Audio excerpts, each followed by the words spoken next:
Very well, ladies and gentlemen. So we begin the episode today with some really cracking news. So many good news, big reports coming up your way. So let's see. Let's just find out where exactly things will come up against, and who are we going to sign next in the from the transfer market. So the first news.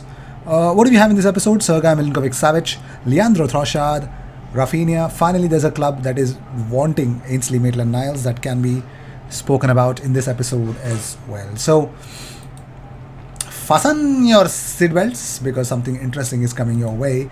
So, Nottingham Forest are targeting Ainsley Maitland-Niles. Forest have made contact this week to check on Maitland-Niles' availability and have made him a transfer priority this summer. That's according to John Cross Mirror. So now, right after this, we're going to talk about Raphinha, and we're also going to talk about not only one source but multiple sources reporting.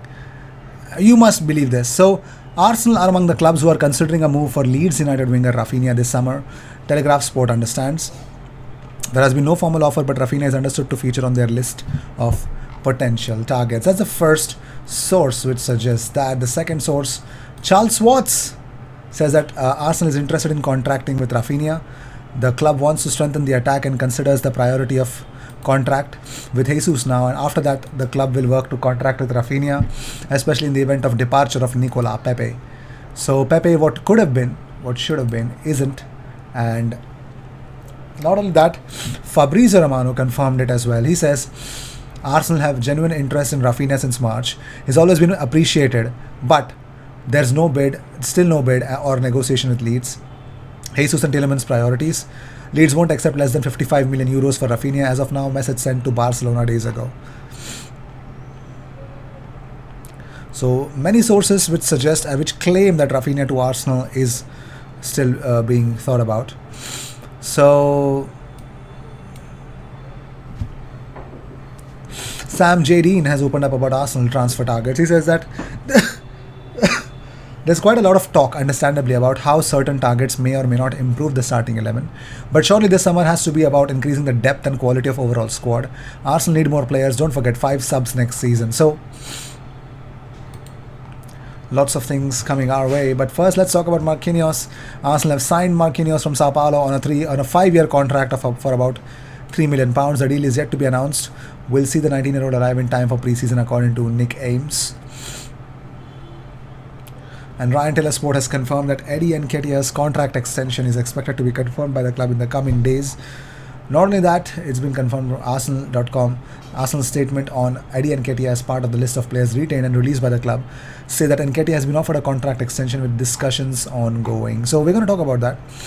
So there's this article via Gunner Blog, James Horncastle, and for Athletic.uk, the players Arsenal are looking for. So Arsenal are looking to bring in some Belgian magic.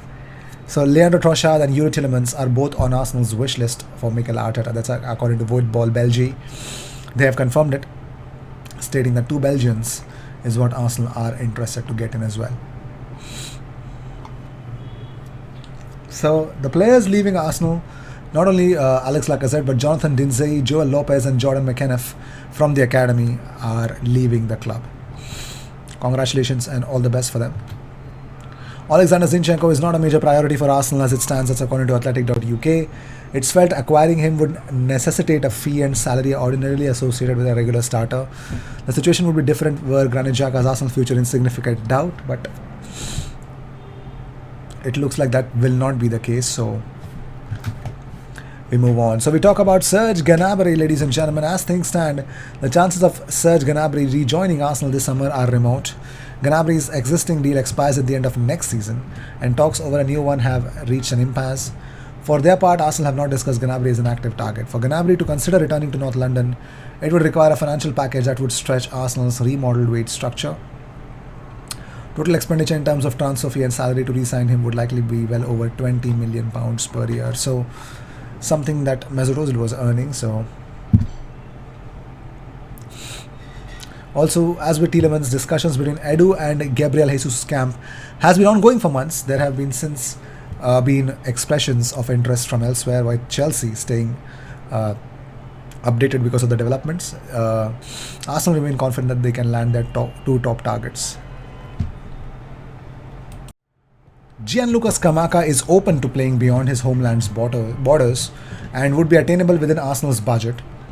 Arsenal's coaching staff are understood to hold some reservations about a player who is stylistically very different from their primary target. So let's see how that will turn out. In case of Yuri Tielemans, Arsenal still consider themselves to be in a strong position and to date have presented the player with the most compelling proposition. Tielemans had hoped to play Champions League but no longer considers it a necessity, as was the case in their pursuit of Albert Sambi Lokonga. Arsenal have also used their close ties with Belgium international setup to carry out extensive background checks on Tielemans.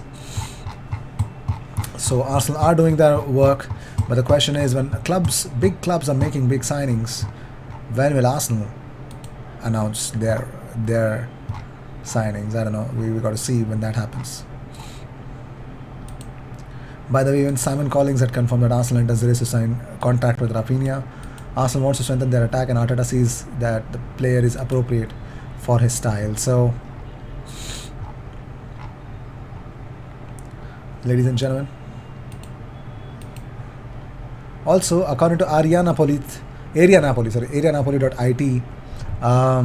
Saliba rejected Napoli's offer and told them that he wanted to stay at Arsenal and compete for his position there. Napoli will now look for other options to replace Koulibaly.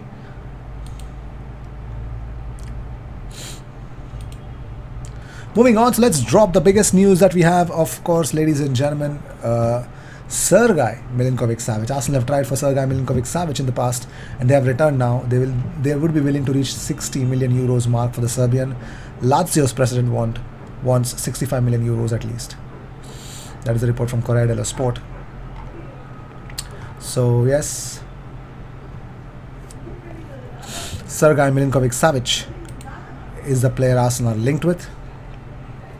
If you remember, if you've been following transfer news on this channel, Sergei Milinkovic-Savic, I think very old news that Sergei Milinkovic-Savic was